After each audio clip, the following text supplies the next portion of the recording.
میرا نام مبین ہے اور عمر 30 سال ہے۔ میرے 2 بچے ہیں۔ یہ کہانی 3 سال پرانی ہے، جب میری نند کی شادی تھی۔ کیونکہ ان کا گھر علیحدہ تھا، مجھے شادی کے لیے 1 ہفتے کے لیے ان کے ساتھ رہنا تھا، کیونکہ یہاں یہی رواج ہے کہ دلہن اور دلہا کو اکیلے نہیں چھوڑنا چاہیے۔ ان کے گھر میں صرف 1 بیڈ روم اور 1 گیسٹ روم تھا۔ رات 11 بجے کے قریب سب لوگ چلے گئے اور میں گیسٹ روم میں آ گئی۔ کچھ دیر بعد مجھے اکیلے رہنے سے ڈر لگا، تو میں نے اپنی نند کو کال کی۔ اس نے کہا کہ اگر چاہو تو میں وسیم کو بھیج سکتی ہوں۔ وسیم اس کا بھائی ہے اور میرا کزن ہے، کیونکہ میری شادی اپنے کزن سے ہوئی تھی۔ وہ لوگ 3 بہن بھائی تھے، جبکہ شادی کے بعد اپنے شوہر کے ساتھ الگ ہو گئی تھی۔ وسیم میرا ہم عمر تھا۔ کیونکہ مجھے ڈر محسوس ہو رہا تھا، میں نے نند کو کہا کہ ٹھیک ہے۔ وسیم جب پہنچا تو میں نے گیسٹ روم کے باہر والا دروازہ کھولا اور اسے اندر آنے دیا۔ ہم کچھ دیر بات کرتے رہے۔ پھر تقریباً 12 بجے وسیم نے کہا کہ آپ آرام کرو، اور خود موبائل میں مصروف ہو گیا۔ میری یہ عادت تھی کہ میں جب بھی سوتی دوپٹہ اتار کر سائڈ پر رکھ دیتی۔ اب میں نے دوپٹہ اتار کر سائڈ پر رکھا اور کروٹ لے کر سونے لگی۔ میں نے اس وقت لون کا باریک سا سوٹ پہنا ہوا تھا اور نیچے کچھ بھی نہیں پہنا ہوا تھا، کیونکہ رات کو میں ایزی ہو کر سونا چاہتی تھی۔ اگر میں اپنے دیور وسیم کی بات کروں، وہ بالکل میرے شوہر جیسا تھا۔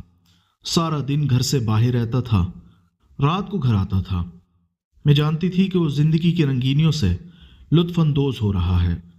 میں گہری نیند سو گئی۔ کچھ دیر بعد میں نے محسوس کیا کہ کوئی ہاتھ میرے جسم کو چھو رہا ہے۔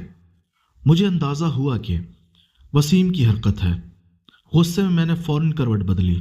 اس نے ڈر کر اپنا ہاتھ ہٹا لیا تھا، لیکن کچھ دیر بعد اس نے دوبارہ وہی حرکت شروع کر دی۔ کیونکہ میں نے کوئی مزاحمت نہیں کی، وہ اپنی حرکتیں جاری رکھنے لگا۔ اس کا ہاتھ میری شرٹ کے اندر سے میرے تمام مقام پر جا رہا تھا۔ مجھے پچھتاوا ہو رہا تھا کہ کاش میں نے نیچے کچھ پہن لیا ہوتا۔ اس کا وہ ہاتھ رینگ کر میری دھڑکنوں پر پہنچ گیا تھا۔ وہ میری دونوں روئی جیسی دھڑکنوں کو ٹٹول رہا تھا اور انہیں یہ کرنے لگا تھا۔ میرے ہوش اڑ گئے اور میں سوچنے لگی، اگر میں اسے روک دوں تو نند کو کوئی مسئلہ ہو سکتا ہے، کیونکہ وہ سب لوگ سو چکے تھے، اور اگر وسیم کو باہر بھیج دیتی تو اکیلے رہنے کا ڈر تھا۔ یہی سوچ کر میں نے خاموشی سے برداشت کرنے کا فیصلہ کیا۔ وسیم کی بے باکیاں بڑھتی گئی اور میں اس کی حرکتوں کی وجہ سے خود بے چینی محسوس کرنے لگی۔ اس کا ہاتھ میری شرٹ سے ہو کر اب سیدھا میرے اوپر آ گیا تھا۔ اس نے دھیرے دھیرے میری ایک کو حرکت دے کر سائڈ پر کیا تھا تاکہ وہ فٹ ہو سکے، لیکن وہ زیادہ کامیاب نہ ہو سکا۔ میں نے ہلکی سی سسکیاں لی اور اس کا ہاتھ پکڑ لیا، جس سے وہ ڈر گیا۔ میں نے پوچھا، یہ کیا کر رہے ہو؟ اس نے کہا کہ شور نہ مچاؤ ورنہ خام خواہ شک ہو جائے گا۔ اس نے موبائل کی لائٹ آن کی تھی اور کہا، میں تمہارا سب کچھ محسوس کر لیا ہے، اسی لیے سب آنکھوں سے دیکھنا چاہتا ہوں۔ میں اس کی ساری بات سمجھ رہی تھی، پر میں نے ایسا رد عمل ظاہر کیا جیسے میں نیند میں ہوں اور سب سمجھنے سے قاصر ہوں۔ تبھی وہ ٹارچ سائڈ پر رکھ چکا تھا اور ٹارچ کی مدد سے سب کچھ دیکھ رہا تھا، پر وہ ایک حد تک سب کچھ کر رہا تھا۔ وہ حد وہ بالکل بھی پار نہیں کر رہا تھا۔ میں یہ محسوس کرتے ہوئے تڑپ گئی تھی۔ مجھے اب ایسا لگ رہا تھا جیسے وہ کچھ دیر بعد میرے ساتھ کام کرے گا، لیکن اس نے ایسا بالکل بھی نہ کیا۔ اس کے اس عمل کی وجہ سے مجھے بے چینی کا احساس ہونے لگا تھا۔ کچھ دیر بعد اس نے وہ ٹارچ بند کر دی اور پھر اپنے بستر پر جا کر سو گیا تھا۔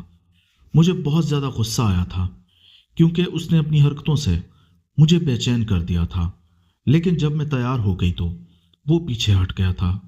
ایسا ہی صبح ہو گئی تھی۔ صبح اٹھتے ہی میری نند مجھ سے کہنے لگی، رات کو نیند تو آئی تھی نا؟ اس کی بات سن کر مجھے وسیم کا خیال آیا۔ میں نے کہا، ہاں، وسیم ساتھ ہی سو گیا تھا۔ ہم لوگ بہت جلدی سو گئے تھے، شادی کے فنکشن شروع ہو گئے تھے، لیکن مجھے وسیم کہیں نظر نہیں آ رہا تھا۔ میں نے نند سے پوچھا، وسیم کہاں ہے؟ جب اس نے کہا کہ میں نے وسیم کو کہا تھا کہ رمشا کے گھر جا کر उसे ढोलकी ले आओ, क्योंकि हमारी ढोलकी तो कराची वाली फुप्पो ले गई थी, लेकिन न जाने क्यों अभी तक वसीम नहीं आया। उसकी बात सुनकर मैं बहुत परेशान हो गई थी। शाम हो गई थी, सारे मेहमान आ रहे थे, फिजा के अलावा मैं ही थी। और फिजा अब वसीम को कॉल कर रही थी, लेकिन वसीम कॉल नहीं उठा रहा था। यह सोचकर फिजा ने मुझे कहा, भाभी आप जाकर वसीम को देखें ना, इतना लेट क्यों हो रहा है, उसने ढोलकी लानी थी। उसकी बात सुनकर मैं रिमशा के पास चली गई। रिमशा हमारी पड़ोस में रहती थी, मेहंदी और ब्यूटिशियन का काम करती थी। वो काफ़ी लड़कियों को तैयार करती थी। उसका घर मोहल्ले में ही हर कोई जानता था। मुझे भी उसका घर पता था, इसीलिए शाम 7 बजे मैं तैयार होकर रिमशा के घर ढोलकी लेने चली गई थी। मुझे वसीम पर बहुत गुस्सा आ रहा था कि ना जाने वो कहाँ चला गया है। लेकिन जब मैं रिमशा के घर पहुंची तो दरवाज़ा खुला हुआ था। अंदर से अजीब सी आवाज़ें आ रही थी। वो आवाज़ें काफ़ी अजीब सी थी। ऐसा लग रहा था जैसे कोई दो लोग आपस में बातचीत कर रहे हों। ये सोचकर मैं अंदर चली गई। अंदर एक पर्दा लगा हुआ था और जैसे ही मैंने मंजर देखा मेरे होश ही उड़ गए, क्योंकि अंदर मेरा देवर रिमशा के साथ था और वो दोनों अब सब कुछ कर रहे थे, जिसे देखकर मेरी आंखें हैरत से फटी की फटी रह गई थी। रिमशा को सालों बाद देखकर मुझे यकीन नहीं आ रहा था, जबकि मेरा देवर उसके साथ वो सब कुछ कर रहा था और साथ ही ये भी बोल रहा था, जल्दी करो इससे पहले कि वक्त गुजर न जाए। जब रिमशा ने कहा कि मुझे भी ढोलकी पर जाना है और ढोलकी भी यहाँ पर है, ऐसा न हो कि कोई आ न जाए, उन दोनों की बात सुनकर मुझे बहुत गुस्सा आया। मैंने फौरन वहाँ से वापसी आई। फिजा ने मुझसे काफ़ी सवाल किए, ढोलकी कहाँ है? मैंने उसे बताया कि मैं घर गई थी, वहाँ कोई नहीं था। मैंने बस यही कहा कि सारे फंक्शन में बहुत ज़्यादा बेचैन हो रही थी। 5 मिनट बाद मेरा देवर भी वहीं आ गया था और वो दोनों बहुत ज़्यादा खुश थे। फंक्शन के बाद फिजा ने अपने भाई को खूब डांटा, तुम कहाँ रह गए थे? जानते हो कि रिश्तेदार कितने इंतज़ार कर रहे थे। तभी मैंने मुबीन को भेजा था। मुबीन ने जब रिमशा के घर जाकर देखा तो वहाँ कोई भी नहीं था। देवर ने जब ये बातें सुनी तो वो शर्मिंदा होकर मुझे देखने लगा। उसने जल्दी से अपनी नज़रें झुका ली, जबकि मैंने कुछ नहीं कहा। मैं जैसे कुछ भी नहीं जानती। रात के वक्त जब मैं कमरे में आई तो मेरा देवर मुझे बुलाने लगा। कहने लगा, भाभी मुझे आपसे एक बात करनी है। उसकी बात सुनकर मैं चौंक गई। मैंने कहा, हाँ बोलो, क्या बात है? क्या तुम्हें कुछ चाहिए? उसने बस इतना ही कहा। फिजा ने बताया है आप ढोलकी लेने आई थी, आपने वहाँ जाकर क्या देखा? उसकी बात सुनकर मुझे वो मंजर याद आ गया जब मेरा देवर रिमशा के साथ सब वो कर रहा था। उसकी बात सुनकर मैं खामोश हो गई। मैंने उसे कुछ भी नहीं कहा, बस अपना मुंह मोड़ लिया। जब उसने मेरा हाथ पकड़ लिया, मुझे अपने पास बिठाकर कहा, देखें भाभी प्लीज़, दरअसल रिमशा बहुत शरारती है। आपको पता तो है ना, जितनी छोटी है उतनी ही उसकी शरारतें ज़्यादा हैं। मैं आपको सारी बात बताता हूँ। दरअसल वहाँ हुआ ये था, मैं रिमशा के साथ कोई भी रिश्ता नहीं है, मैं उससे कोई दिलचस्पी भी नहीं लेता। लेकिन जैसे मैं ढोलकी लेने गया था तो रिमशा ने मुझे ढोलकी देने से इनकार कर दिया। कहने लगी कि ढोलकी तुम्हें एक शर्त पर मिलेगी। मैंने उसे कहा, देखो रिमशा, मुझे तुम्हारी कोई शर्त नहीं माननी, बस मुझे जल्दी से ढोलकी दे दो ताकि मैं आराम से वापस जा सकूं। वैसे भी फंक्शन जारी है और सब मेरा इंतज़ार कर रहे हैं। उसने कहा, मुझे भी फंक्शन पर जाना है, हम दोनों इकट्ठे चलेंगे, लेकिन ढोलकी तो मैं तुम्हें एक शर्त पर दूंगी। उसकी बात सुनकर मैं बहुत ज़्यादा घबरा गया था। मैंने जल्दी से कहा, जल्दी से वो शर्त बताओ ताकि मैं वो शर्त पूरी करके ढोलकी ले सकूं। उसने मुझे बेड पर बिठाया और बहुत ज़्यादा मुस्कुरा रही थी, जबकि मेरे होश उड़ गए थे। लेकिन न जाने वो मेरे साथ क्या करने वाली थी। अगले ही पल जब उसने दुपट्टा साइड पर रखा और सारे कपड़े ये किए, मैं देखकर हैरान ही रह गया। मुझे यकीन नहीं आ रहा था मेरे सामने रिमशा ऐसी हालत में थी। मैं बहुत ज़्यादा घबरा रहा था। उसने कहा कि मेरे पास आओ, मुझे सुकून दो, फिर ये ढोलकी मिल जाएगी। इस सब को देखकर मेरे होश जवाब दे गए थे। तकरीबन 10 मिनट तक मैंने उससे कहा कि देखो, मैं ये काम नहीं कर सकता, मुझे बाकी लड़कों की तरह मत समझो, लेकिन मैं ऐसा बिल्कुल नहीं हूँ। अगर तुम्हें लगता है कि मैं इस तरह तुम्हारे साथ ये सब कुछ कर लूँगा, ये तुम्हारी भूल है, जल्दी से मुझे ढोलकी दे दो। जब वो कहने लगी चलो ठीक है, फिर ढोलकी तुम खुद ही ले लो, तो मैं तंग आ गया था, क्योंकि वो ढोलकी पर बैठी हुई थी। मैं कैसे वो ढोलकी उठा सकता था, लेकिन मैंने फिर भी पूरी कोशिश की। जैसे ही मैंने ढोलकी उठाने की कोशिश की, मेरा हाथ रिमशा की तरफ चला गया था। वो जानबूझकर ये सब कर रही थी, इसलिए वो ढोलकी पर बैठी हुई थी। तब मुझे बहुत ज़्यादा गुस्सा आया था। मैंने फैसला कर लिया था कि मैं उसे सबक सिखाकर ही रहूँगा। मैंने कहा ठीक है, अगर तुम यही चाहती हो तो आज मैं तुम्हें ऐसा सुकून दूंगा, तुम सारी ज़िंदगी याद रखोगी और तुम बहुत ज़्यादा पछताओगी तुमने इतनी बड़ी गलती क्यों की। पर मेरी बात का उसे कोई असर ना हुआ। जब मैंने उसे रजामंदी जाहिर की, वो फौरन मेरे पास आ गई थी और मेरी गोद में बैठ गई और अपने हाथ मुझ पर रखने लगी। मैं कब तक ये सब बर्दाश्त करता।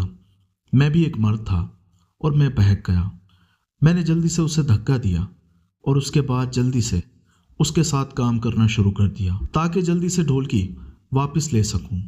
लेकिन जैसे ही मैं काम करने लगा, वैसे ही मैं बहकता चला गया। मुझे पता ही नहीं चला कि कब इतना वक्त गुजर गया। रिमशा ने मुझे बहुत खुशी दी और वो इस सब चीज़ों में तजर्बेकार थी, क्योंकि काफ़ी लड़के उसके आसपास रहते थे। इसी वजह से मुझे अंदाज़ा हुआ और मैं एकदम भूल गया। मुझे तो ढोलकी वापस लेकर जाना थी। रिमशा मुझे हर तरीके से खुशी दे रही थी और मैं कैसे उसे भूल सकता था। अब मैंने अपना आप उसे सौंप दिया था। वो मेरे साथ वही सब करती रही और मुझे नहीं पता था कि घर वाले मेरा इंतज़ार कर रहे होंगे। बाद में फिज़ा ने बताया कि आप भी वहाँ पर आई थी। मुझे अंदाज़ा नहीं था आप हमें ये सब करते हुए देख रही थी। जैसे ही मैंने उसकी बातें सुनी, मेरी आंखें हैरत से फटी की फटी रह गई। रिमशा पर बहुत गुस्सा आया, जिसने मेरे देवर को फंसाया था। दिल कर रहा था कि मैं उसका गला दबा दूं। मैं बहुत ज़्यादा उदास हो गई थी। मैंने वसीम से जल्दी से कहा, हाँ वसीम, मुझे अभी भी बहुत शर्मिंदगी हो रही है। जब मैंने वो मंज़र देखा, ऐसा लग रहा था जैसे तुम दोनों टूट कर एक दूसरे को चाह रहे हो। मुझे बिल्कुल भी बर्दाश्त नहीं हुआ था। तुम उसके साथ ऐसा कैसे कर रहे थे। मैंने अपना रुख फेर लिया। वसीम ने मेरा चेहरा अपनी तरफ किया, बोला, भाभी प्लीज़, मैं सब समझ सकता हूँ, मुझे माफ़ कर दें। मैं आपके लिए क्या करूँ कि आप राज़ी हो जाएं। मैं नहीं चाहता आप नाराज़ हों। उसकी बात सुनकर मैंने कहा, तुमने जो करना था वो तुमने रिमशा के साथ कर लिया है। अगर तुमने मेरे साथ कुछ करना हो तो पिछली रात कर लेते, लेकिन तुमने कुछ भी नहीं किया। तुम मेरे जज्बात जगाकर वापस चले गए थे। तुमने बहुत गलत किया। मैंने सारी बात उसे बता दी थी, अपने दिल की सारी भड़ास उसे निकाल दी थी, क्योंकि यही सच था। मुझे उस पर बहुत गुस्सा था। वसीम ने मेरी बात सुनी तो वो मुस्कुरा दिया। क्या अच्छा, अगर मुझे पता होता आप ये सब चाहती हैं तो मैं क्यों ना करता, लेकिन अब भी हमें कोई नहीं रोक सकता।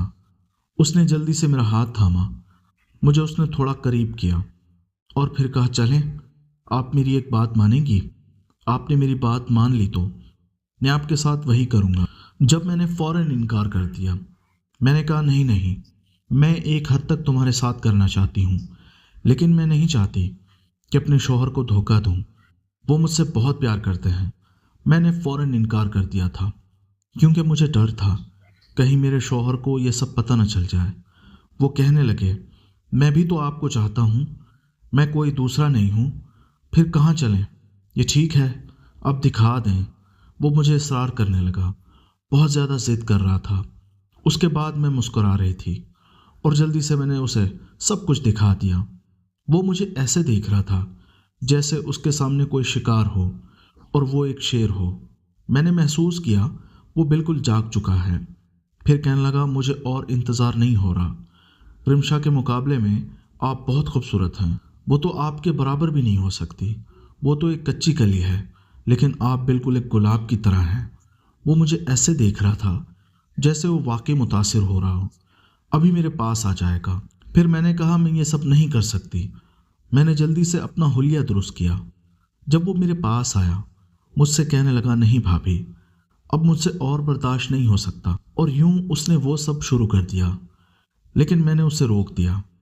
मैंने कहा, वसीम देखो, बच्चे उठ जाएंगे, फिर कभी सही वो शिकवा करने लगा, भाभी आप हमारे घर कब आती हैं? भाई तो आने ही नहीं देते।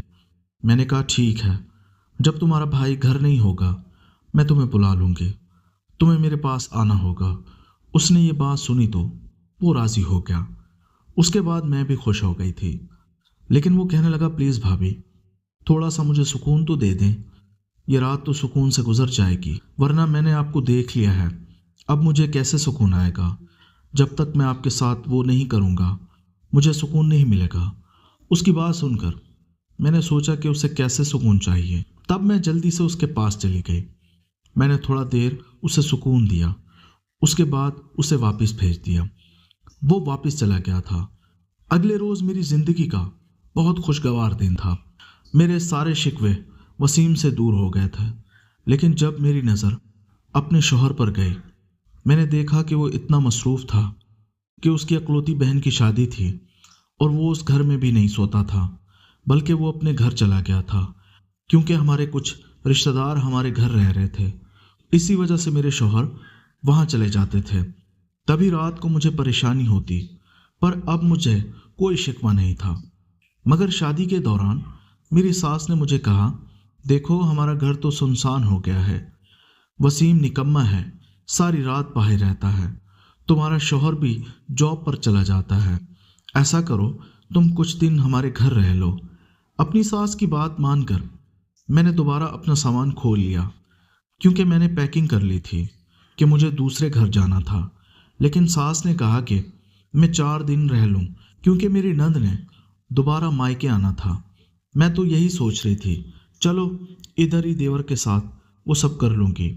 मेरा देवर भी बहुत खुश हो गया और यूं मैं ऊपर वाले पोर्शन में चले गई थी, जबकि मेरे बच्चे अपनी दादी के साथ अटैच हो गए थे। वो उन्हीं के साथ सोने वाले थे। मैं अकेली हो गई थी जब अचानक रात के आखिरी वक्त मेरे कमरे का दरवाज़ा बजा। मैं बहुत डर गई थी कि ना जाने इस वक्त कौन होगा, क्योंकि मेरे शौहर कुछ देर पहले ही मेरे साथ वो सब करके वापस चले गए थे, क्योंकि उन्हें सुबह जल्दी दफ्तर जाना था। उनका सारा काम घर पर सेट हो चुका था, इसीलिए उन्हें कोई परेशानी नहीं थी और वो अपने घर चले गए थे। मैं यही सोच रही थी कि दरवाजे पर दस्तक हुई, जो बहुत ही आहिस्ता थी। अचानक मुझे वसीम का ख्याल आया कि कहीं ये वसीम तो नहीं। ये सोचकर मैं तड़प उठी और दरवाज़ा खोल दिया। सामने वसीम को देखकर मैं बहुत खुश हो गई। मैंने उसे अंदर बुला लिया और पूछा, वसीम तुम यहाँ क्यों आए हो? वसीम ने जवाब दिया, आप तो ऐसे पूछ रही हैं जैसे आपको कुछ नहीं पता। आपने मुझे कहा था मेरे साथ वो सब करेंगे। ये सुनकर मुझे सब याद आ गया। मैंने कहा हाँ कहा तो था, लेकिन मैं बहुत थकी हुई हूँ। मैं उसे मज़ीद तपाना चाहती थी, क्योंकि मैं जान गई थी कि जितनी लड़कियों के साथ वो होता है मैं उन सब से ज़्यादा खूबसूरत हूँ, और अब वो मुझे चाहता है, इसलिए मैंने उसे तंग करने का इरादा किया। वसीम ने कहा, मैं आपकी कोई बात नहीं सुनूंगा। वो छोटे बच्चों की तरह जिद कर रहा था। मैंने कहा, देखो वसीम, अगर तुम्हारे भाई ने देख लिया बहुत बुरा होगा। वसीम ने कहा कि अब मुझे लगता है आप मुझे तंग कर रही हैं। वो मेरे पास आ गया और ज़बरदस्ती मेरे साथ करने लगा। वो काफ़ी जोशो खरोश से वो सब कर रहा था, और कुछ देर बाद मैंने भी उसे अपनी मुकम्मल रसाई दे दी थी। मैं कब तक उसे तंग करती? मैं नहीं चाहती थी कि वो मज़ीद तड़पे, इसीलिए मैंने उसे मुकम्मल रसाई दे दी। कुछ देर बाद मेरी ये उठाकर उसने मेरे वजूद को देखना शुरू किया और मेरी धड़कनों पर जाकर अपना लम्स छोड़ा। फिर वो मेरे घर आया, जहाँ उसने मेरी काफ़ी तारीफ़ की। जब मैंने पूछा, क्या रिमशा के साथ तुम्हें ये नहीं आया? तो उसने कहा, रिमशा के साथ मैंने एक शर्त पर किया था, उस शर्त की वजह से मैं उसकी तरफ गया था, वरना उसमें कोई कशिश नहीं है जो आप में है। उसने ऊपर से नीचे तक मुझे घूर कर देखा और कहा कि मैं बहुत खूबसूरत हूँ। काफ़ी देर तक उसने मेरे साथ किया, फिर मैंने उसे सुकून दिया। उसने कहा, भाभी आपसे एक बात करनी है। अगर आप मुझे हर हफ्ते यही तोहफा देती रहें तो मैं बाहर मुंह नहीं मारूंगा, बल्कि ये सब कुछ छोड़ दूंगा कि तुम अच्छी सी जॉब कर लो। देखो सास हमेशा तुम्हारा शिकवा करती है, तुम अपनी अम्मी को क्यों तंग करते हो? तुम ऐसा करो, कोई अच्छी सी नौकरी तलाश कर लो। उस नौकरी के बदले मैंने वसीम से कहा कि मैं ऐसा तोहफा देती रहूंगी। जैसे ही उसने ये बात सुनी, वो फौरन खुश हो गया। तो बोला, ठीक है भाभी, अगर आप मुझे ये तोहफा देंगी तो मैं नौकरी के लिए हाथ पांव मारूंगा और अच्छी नौकरी हासिल करके रहूंगा। मैं भी खुश हो गई। वो वापस चला गया और चंद दिन की मेहनत के बाद उसने मुझे बताया कि उसे एक नौकरी मिल गई है। मुझे पता ही नहीं था कि वो मेरे लिए इतना बेताब है। अब तो जब भी मौका मिलता है वो मेरे पास आ जाता था और कभी कभार मुझे छेड़ भी देता था, लेकिन मैंने कभी भी उसे टोका नहीं था। वैसे भी वो मुझसे इतना फ्री था कि घर में कोई भी नहीं होता था। मेरी सास एक कमरे में रहती थी जबकि बच्चे उसके पास होते थे और मेरा शौहर काम पर जाता था। कुछ दिनों बाद मैं अपने घर वापस चली गई थी, लेकिन मेरी सास ने मुझे दोबारा वापस बुला लिया क्योंकि वसीम जॉब पर था और अब वो अकेली होती थी। एक रोज़ मुझे पता चला मेरा शौहर का ट्रांसफ़र हो गया था। उसके बाद मैं बहुत ज़्यादा उदास हो गई थी, लेकिन वसीम ने मेरी उदासी मिटा दी। उसने हर तरीके से मुझे खुश रखने की कोशिश की और अब वो मुझे खुश रखता था और उसने यहाँ वहाँ मुँह मारना भी छोड़ दिया था और इस तरह मुझे उसके साथ कोई शिकवा नहीं था। दोस्तों, ये थी मेरी कहानी।